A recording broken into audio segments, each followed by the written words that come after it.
जी आप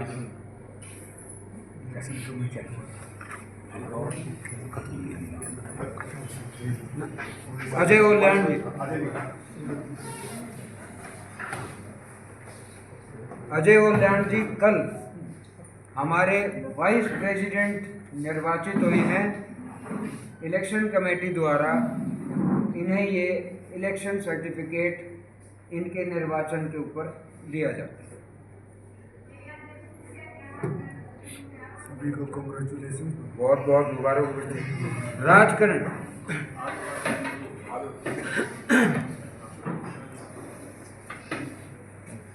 राजकरण जी कल 17/3 को जनरल सेक्रेटरी के पद पर निर्वाचित घोषित हुए थे। ये उनका सर्टिफिकेट ऑफ इलेक्शन उन्हें प्रदान किया जाता है। बहुत बहुत मुबारक राजकरण भाई। डिम्पल अनिल आ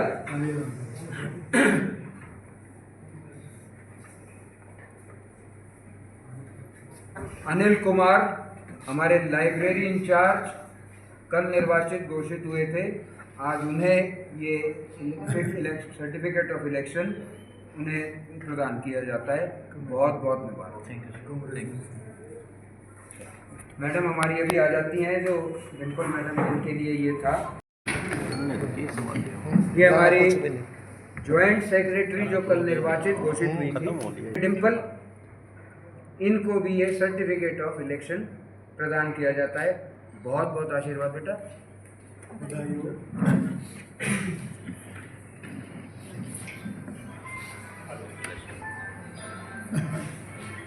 कल 17/3 को हमारी बार का हमने चुनाव कराया और जैसा कि हमने कहा था कि चुनाव बिल्कुल फेयर, ट्रांसपेरेंट और हर तरीके से हर सुविधा के साथ हो।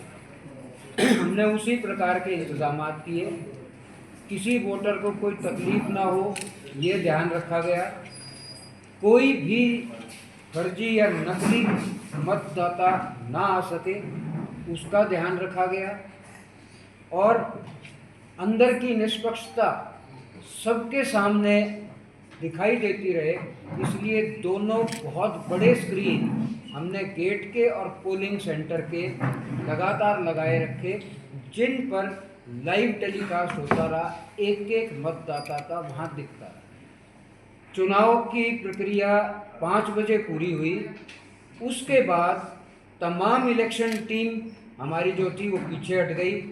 जो चुनाव अधिकारी सरकार द्वारा नियुक्त थे वो बीच में टेबल लगाकर आए और इलेक्शन जो हमारी तहसीलदार थी उनकी देखरेख में काउंटिंग का कार्यक्रम शुरू किया गया। हर मशीन को एक एक करके कैमरे के सामने जो वहाँ के पोलिंग ऑफिसर थे उन्होंने दबा दबा के सबका रिजल्ट वो भी बाहर सबको दिखाई देता रहा। एक एक मशीन सबके सामने वो गिराई। किसी किस्म की भी कोई निष्पक्षता के अंदर 1 मिनट की कोताही नहीं होने दी। उसी प्रक्रिया में आज जिन सबको हमने सर्टिफिकेट ऑफ इलेक्शन दिए हैं वो सब निर्वाचित घोषित हुए। उन सबके निर्वाचन के जो हमको फॉर्म मिले वो सरकार की टीम द्वारा अटेस्टेड और साइंड हुए। उसके बाद हमने उनको ऑथेंटिकेट हम चारों टीम के जो हमारे इलेक्शन कमेटी के मेंबर्स थे उन्होंने किया। और फिर 2 ऑब्जर्वर्स जो कि बार काउंसिल द्वारा नियुक्त किए गए थे उन दोनों ने भी उसको वेरीफाई किया कि ये निष्पक्ष और सफल मतदान के बाद ये चारों जो है ये इसमें निर्वाचित घोषित हुए। तो बहुत अच्छे ढंग से बिना किसी परेशानी के पुलिस प्रशासन और सामान्य प्रशासन द्वारा बहुत बड़े सहयोग से, हमारी मैडम सेशन जज के बहुत बड़े सहयोग से, सारी जुडिशरी का भी हम धन्यवाद करते हैं, पुलिस प्रशासन का हम धन्यवाद करते हैं, सामान्य प्रशासन का धन्यवाद करते हैं, इलेक्शन कमीशन का जो स्टेट इलेक्शन कमीशन है उसका बहुत बड़ा धन्यवाद करते हैं। और हमारे यहाँ के जो डिस्ट्रिक्ट इंफॉर्मेटिक्स सेंटर के जो इंचार्ज हैं उनका बहुत बड़ा धन्यवाद, जिन्होंने हमको आधार कार्ड की स्कैनिंग मशीन दी, जिसकी वजह से किसी को भी फर्जी वोटर को अंदर आने की हिम्मत नहीं हुई। तो आप सबका बहुत बहुत धन्यवाद। इतने दिन तक आपने भी हमारे को बहुत अच्छे से कवर किया। हर हमारी अच्छी बुरी खबर सारी जनता के सामने आप लेके आए। मीडिया का, चाहे वो प्रिंट मीडिया हो, चाहे वो डिजिटल मीडिया हो, सबका हम अपने दिल से आभार प्रकट करते हैं। सेक्रेटरी मंगाल साहब, जॉइंट सेक्रेटरी डिम्पल और अपने अनिल लाइब्रेरी इंचार्ज सबसे ज़्यादा मार्गदर्शन दीजिए, सबको इनको बधाई दूँगा। और इसके साथ साथ पूरी चुनाव अधिकारी जो हमारे हैं, भूगन सिंह जी, भूनिया साहब, मलिक साहब और अनिल शर्मा जी का, इनका विशेष रूप से धन्यवाद करूँगा कि इन्होंने जिस प्रकार से चुनाव करवाया। मैं केवल रोहतक बल्कि पूरे बाहर से भी फोन आए, पूरे हरियाणा पंजाब में इनके चुनाव की निष्पक्षता की तारीफ हो। आप लोगों ने इससे पूर्व के चुनाव देखे और कल का भी चुनाव देखा कि कितनी बड़ी बड़ी स्क्रीन दीवार देती 20-22 की होगी मेरे घर से। एक एक वोटर की पहचान हुई, उसमें वोट डालते टाइम हुआ। और कल मेरे ख्याल से हमारे पास ये चुनाव अधिकारी के पास कोई एक भी शिकायत ऐसे नहीं आई कि हम वोट डालने गए, हमारी इससे पहले वोट डली हुई। तो इसके साथ साथ मैं धन्यवाद करूँगा जिला प्रशासन का, डीसी साहब का विशेष रूप से, कि जिस समय भी इलेक्शन जब हमने डेट फिक्स करनी है, हाई कोर्ट का ऑर्डर हुआ, तो शाम को डीसी साहब से बात की तो ईवीएम के उन्होंने तुरंत हाँ की। प्रशासन पूरा स्टाफ मुहैया कराया, पुलिस प्रशासन का भी, और जैसे बताया मलिक साहब ने सेशन जज, हमके सबको सहयोग मिला। चुनाव की जो टीम थी सरकार की तरफ से, उनका भी सहयोग मिला। और प्रेस मीडिया, डिजिटल मीडिया हो, इलेक्ट्रॉनिक मीडिया हो, आप लोगों को भी रात को भी तकलीफ हुई थी, आपकी टाइम टू टाइम आपके माध्यम से ये बात अपनी कहते रहे, हम भी कहते रहे। कितनी मुश्किलें आई इस दौरान आप लोगों को इलेक्शन करवाने में? कितनी नहीं, इलेक्शन ये भी कहा जा रहा है कि पटकथा का एक पार्ट आप भी नहीं, पटकथा की बात नहीं, क्योंकि हमारे ऊपर पूरे पंजाब, हरियाणा, चंडीगढ़ 1,54,000 वकील हैं, 150 के करीब बार एसोसिएशन है। तो हमें सब उससे है, कोई राजनीतिक दुर्भावना से या अपने किसी भी स्वार्थ के लिए कोई अगर आरोप लगाए, अदरवाइज क्रिस्टल क्लियर है। बार काउंसिल की तरफ से मैं आपको क्लियर करना चाहता हूँ, जो ये इशू बनाया गया कि वोट काट जिसकी वोट कटी है, बार काउंसिल के जो रूल हैं वो हमारे रूल हम बार काउंसिल में नहीं बनाए। Honourable Punjab Haryana high court justice Suryakant ji की डीजी थी, उन्हें आज ऑर्डर दिया था रिट पिटीशन में, तब हमने रूल बनाए। उसके बाद हमारे रूल की वायलेज चली हुई, वो अपहेल्ड हुए। तो जो स्टैट्यूटरी रूल है उसके अकॉर्डिंग हमने चुनाव करवाया। अगर किसी को ग्रीवेंस थी, एक भी सिंगल मतदाता ऐसा था जिसका मेंबर था, वोटर था जिसकी वोट कटी, तो वो उसके अपॉर्चुनिटी थी, बार काउंसिल को रिप्रेजेंटेशन करता। इवन हमने कुछ पावर भी डेलीगेट की ताकि यहाँ दिक्कत ना हो।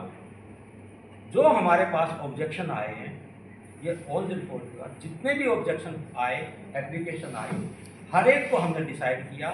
इवन चुनाव से एक दिन पहले की, परसों की भी मैं आपको बताता हूँ, रात 9 बजे भी हमने इलेक्शन टीम को मैसेज किया कि जो 27 तारीख का जो चुनाव पोस्टपोन हुआ था, उसके बाद मतलब यहाँ एडीजे का और गवर्नर एडीजे और एसीजीएम के ऑर्डर आए थे कोर्ट के, हमने ये पूछा 27 तारीख से लेके और 16 तारीख रात 9 बजे तक, नोट करिए 16 तारीख रात 9 बजे तक आपको जो भी ऑब्जेक्शन मिले, एप्लीकेशन मिली है, किसी की वोट कटी हुई है, तो वो आप हमें रात 11 बजे तक फॉरवर्ड कर दें। रात 11 बजे 16 तारीख को रिटर्न में हमने इनको कम्युनिकेट किया, रिटर्न में रिप्लाई आया। हमारे पास जो डायरेक्ट आए, जो खबर हो चुकी, वो हमने सारे डिसाइड किए। चुनाव से एक दिन पहले 3 वोट हमने जोड़ी थी, वो मेरे ख्याल से आप लोगों को भी आए। एक हर्षवर्धन मलिक के चाचा जी की चाचा है तो उनकी थी, एक इसी तरह से वो गुलाब सिंह फोरस थे, उनका ये केस था कि उनके ऊपर ऑल इंडिया बार एग्जामिनेशन अप्लीकेबल नहीं था और उनकी पहली रिप्रेजेंटेशन आई हुई। तीसरा केस वो एक कामनी है एडवोकेट, उनका यहाँ कोर्ट में आया था। उस बात को मैं आपको क्लियर करता हूँ। कामिनी का जो केस था उसमें हालांकि कोर्ट की तरफ से हमें कोई डायरेक्शन नहीं थी, लेकिन कोर्ट में ये बात क्लियर हो गई कि कामिनी देवी ने ये कहा कि मैंने सब्सक्रिप्शन दिया था, वो बल्क पेमेंट में आ गया, बल्क पेमेंट में डिडक्ट होने के बाद वो एलिजिबल नहीं रही, उसको वोटिंग राइट उसका हटा दिया। उसके बाद उसका फर्ज था ये कि बार काउंसिल को रिप्रेजेंटेशन देती, बार एसोसिएशन को देती, यहाँ आरओ को देती। हमारे पास कोई रिप्रेजेंटेशन नहीं आया, लेकिन कोर्ट की फाइंडिंग है, कोर्ट के ऑर्डर जब हमने देखा, ये हमने सुनो मोटो बार काउंसिल कितना एक एक वोट पे दिया, कामिनी का मैटर जब हमने देखा तो उसके बाद मैंने ये देखा कि इसमें जो हमारे कौंसिल से बात की, जिसके मंडाल थे, उन्होंने बताया कि कोर्ट में कामिनी ने ये कहा कि 8 CGM का जो ऑर्डर आया उसके बाद उसने पेमेंट जमा कराई 27 तारीख को पेमेंट जमा कराई। हमारी लास्ट डेट 14 थी, 14 के बाद हमें कोई इंटरटेन नहीं करना था, लेकिन जो कोर्ट का ऑर्डर आया था उसमें यह था कि जिसने बल्क पेमेंट दी हुई है वो दोबारा पेमेंट देते हैं तो भी कर लो। हालांकि वो ऑर्डर हमने चैलेंज किया तो उसके बाद एक कोई टेक्निकल ये भी थी, वो आज भी आपको बताता हूँ, आप लोग को सोच लिया, वो ऑर्डर नीचे वाला ऑर्डर स्टे नहीं हुआ था, चलो उस पर नहीं जाऊँगा। उसके बावजूद भी क्योंकि उस ऑर्डर के तहत 27 तारीख के ऑर्डर के तहत उसने फीस जमा करवा दी। हमने अपने वकील से वेरीफाई किया और उन्होंने बताया कि उसने अपनी रिसीप्ट भी जो है कोर्ट प्रोड्यूस की थी, बताई। ये जब हमारे पास क्लियर हो गया तो उसके बाद मैंने being a chairman committee constitute की स्पेशल कमेटी, उस कमेटी ने ये देख के और उसको डायरेक्शन दी रिटर्निंग ऑफिसर को, इलेक्शन कमेटी को। हाँ, ये बात मैं क्लियर कर देता हूँ, 27 तारीख के बाद जो 27 तारीख थी उसके बाद यहाँ इस कमेटी को कोई पावर नहीं थी किसी की वोट जोड़ने की, काटने की। उससे पहले जो लिस्ट आई थी उसके अकॉर्डिंग तो काम देखा कि क्योंकि वैसे तो इसका फर्ज बनता था बार काउंसिल को रिप्रेजेंटेशन दे, उसने नहीं दिया, लेकिन हम कोर्ट का सम्मान करते हैं, हमारे नोटिस में आ गया तो इस वजह से कानून की वोट जोड़ी, उसका डिटेल सेपरेट ऑर्डर वो तो हम ये कहते हैं एक भी कोई ये बताए।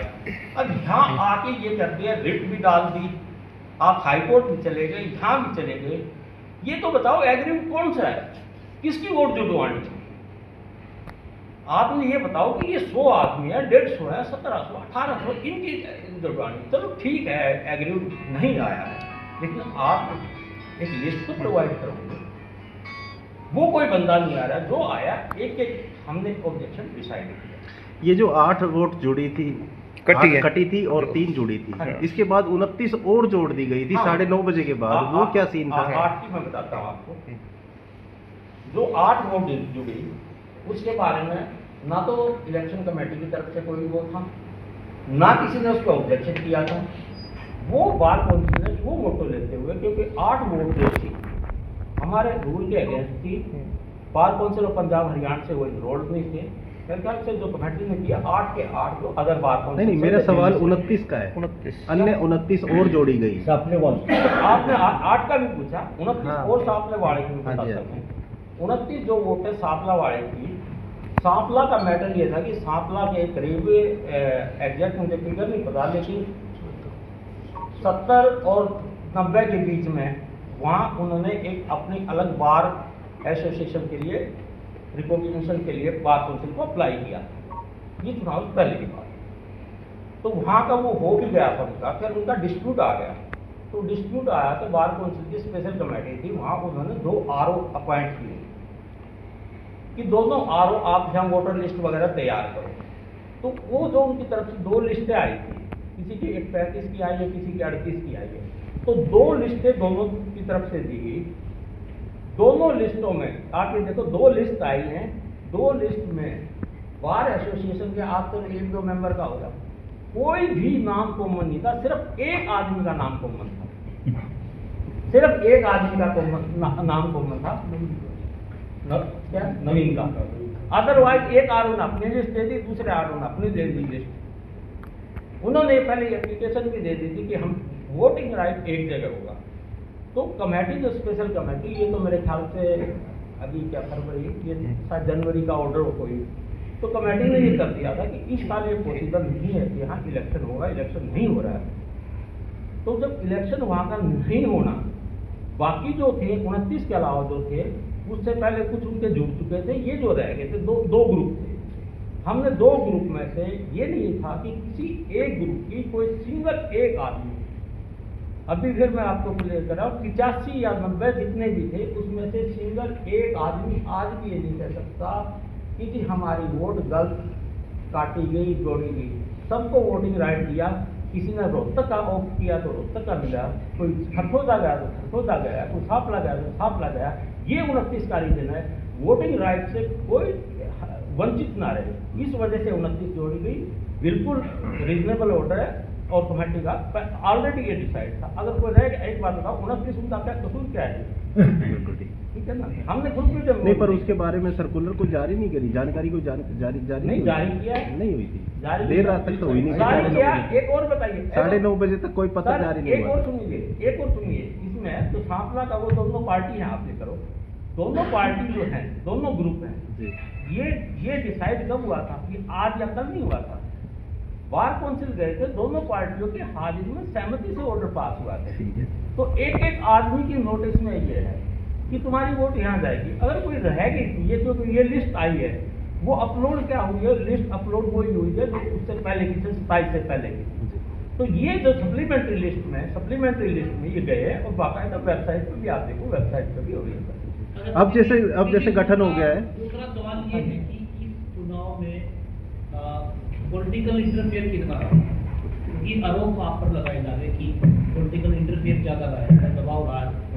मैं आपसे एक बात बताना चाहूँगा, आप बहुत से लोग मुझे वैसे भी जानते हैं जाती तौर पे भी, मैं किसी भी पॉलिटिकल पार्टी के साथ जुड़ा हुआ ना, मैं कांग्रेस के साथ हूँ, ना मैं भाजपा के साथ हूँ, ना मैं अपनी वकील बिरादरी के साथ हूँ, अपने वकील भाइयों के साथ हूँ। ना ही तो मुझे किसी पॉलिटिकल पार्टी ने अप्रोच किया, ना ही मेरे पे किसी किस्म का दबाव था। बिल्कुल अपने हिसाब से जो हमारे रूल्स बार काउंसिल के थे, स्ट्रिक्टली उनके हिसाब से काम किया। उससे कोई नाराज़ हुआ, बहुत से लोग नाराज़ हुए, बहुत से खुश भी हुए, लेकिन वो नाराज़गी देखते हुए मैंने किसी के साथ कॉम्प्रोमाइज़ नहीं किया। जो किया, 2 दिन नाराज़ रह लेंगे, उसके बाद फिर हम तो वही भाई हैं सारे के सारे। इलेक्शन खत्म हो गए, हम सारे फिर वहीं खड़े हो गए आगे।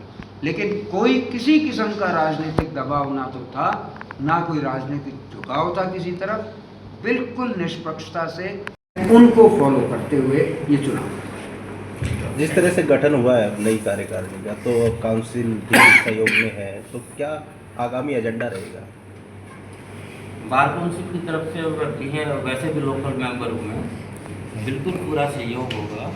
जो भी यहाँ की समस्याएं होंगी, जैसे ये चैम्बर्स है, आपने देखा और क्या हाल है चैम्बर्स का, तो हमारी प्राथमिकता ये होगी कि इनका जल्दी समाधान करवाएं। बिल्डिंग कमेटी में पेंडिंग है वहाँ का या हाई कोर्ट का, जहाँ का भी हो। और एक जो है, या अब इतने चैम्बर्स हैं लिटिगेंट्स के लिए, टॉयलेट वगैरह की अब टॉयलेट की आती है, वो कितनी ज़्यादा समस्या है ये और पार्किंग कितनी बड़ी पार्किंग की समस्या है यहाँ। बहुत साल पहले एक बार पार्किंग के लिए हमने ये लिया था, उस टाइम यहाँ इंस्पेक्टिंग जज होते थे, तब हमने ये बात क्या की बात कौन से लेवल पे कि मैंने कह दिया ऐसे हुआ। ये डीसी रेजिडेंस नया बन चुका है, ये जगह आप बार एसोसिएशन को दे दो, जुडिशियल कॉम्प्लेक्स को दे दो, ताकि यहाँ पार्किंग वगैरह सेपरेट समाधान हो जाए, क्योंकि रेजिडेंस इनके बन चुके हैं। वो मामला उस समय हाई कोर्ट की बिल्डिंग कमेटी में भी आया था, मुझे ध्यान है उस टाइम आया था। वो एक बार मैटर डेफर हुआ था, उसके बाद क्या हुआ क्या नहीं हुआ, लेकिन मैं ये नहीं बता रहा कि किस समय की बात है। इंस्पेक्टिंग जज यहीं थे, हाजिर थे, उन्होंने कहा कि प्रधान जी आपको कितनी बार आपने कहा, आपने रिक्वेजिशन कोई नहीं दी, लेकिन उन्होंने खुद ऑर्डर में लिखा हुआ है। मैंने यहाँ कहा रिक्वेस्ट की उस समय जो कार्य करने, मिसाल नहीं बताता, प्रधान को बार बार मैंने कहा कि आप एक रेगुलेशन पास करके भेजो कि डीसी रेजिडेंस जो यहाँ से नया बन चुका है ये सीट हो और ये जगह जुडिशियल कॉम्प्लेक्स हो।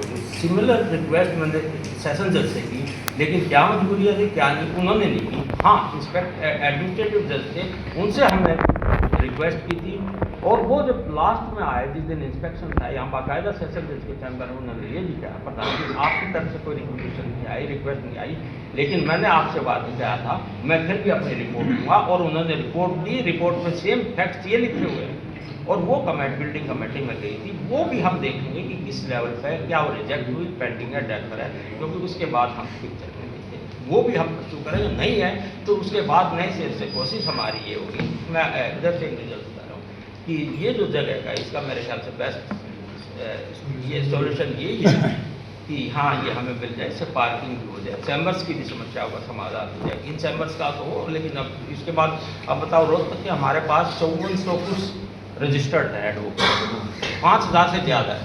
हाँ जब ये लिस्ट, मैं एक बात आपको बताऊँ, जब ये लिस्ट हमने वेबसाइट पर डाली गई है, ये 15 तारीख की बात है, कितने की जब भी जो हमारे पास रजिस्टर्ड मोबाइल नंबर थे 5000 से ज़्यादा, करीब 5300 के नंबर थे, उन हर एक के पास ये मैसेज गया था कि डिस्ट्रिक्ट बार एसोसिएशन का इलेक्शन 17 को है, उसकी list, voter list final website पे अवेलेबल है।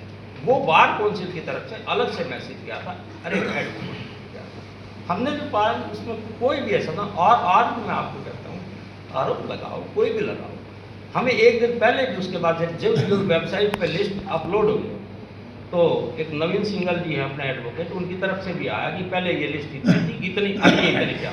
एक तरफ तो आप कह रहे हो कि नाम जोड़ो, फिर ये कहते इतने कैसे जुड़ गए, तो ओपन आके यहाँ तो बाद में फिर थोड़ी देर बाद उनके जो पेटिशनर हैं घंटी पे वो ये क्लेम करते हैं व्हाट्सएप ग्रुप में कि हमारे प्रयासों से जुड़ गई। हम कोई क्रेडिट नहीं लेना, हमें जो काम था ठीक किया है, अगर कोई गलत किया तो वो बता दो, अपन अभी बात है वो हम गलतियों को स्वीकार कर लेंगे। लेकिन कितना ऑन रिकॉर्ड में आपको कहता हूँ, जो भी हमारे पास रिप्रेजेंटेशन आया है, इवन कोर्ट की प्रोसीडिंग में ये बात हुई थी कि हमारे वकील से पूछा मैडम ने कि अगर अब भी कोई रिप्रेजेंटेशन दे तो क्या आप सही कर लोगे, तो वहाँ भी ये क्या रवैया था, कहते जी नहीं बार काउंसिल और यहाँ तो हम नहीं देंगे, हम तो मीटिंग करके अगर कोई गलत काम उससे करेंगे आप एज पर भूल जाओ, ये किसी के नहीं, कोई इंडिविजुअल थोड़े भाई साहब, हम भी बैठे हैं यहाँ बैठे।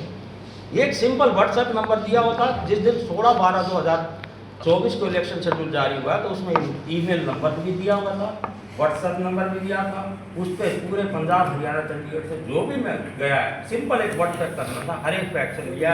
अभी भी ओपन करता हूँ, कोई एक बता दे कि हमने दिया और हमारे पर कार्रवाई नहीं। Thank you. आपका बहुत बहुत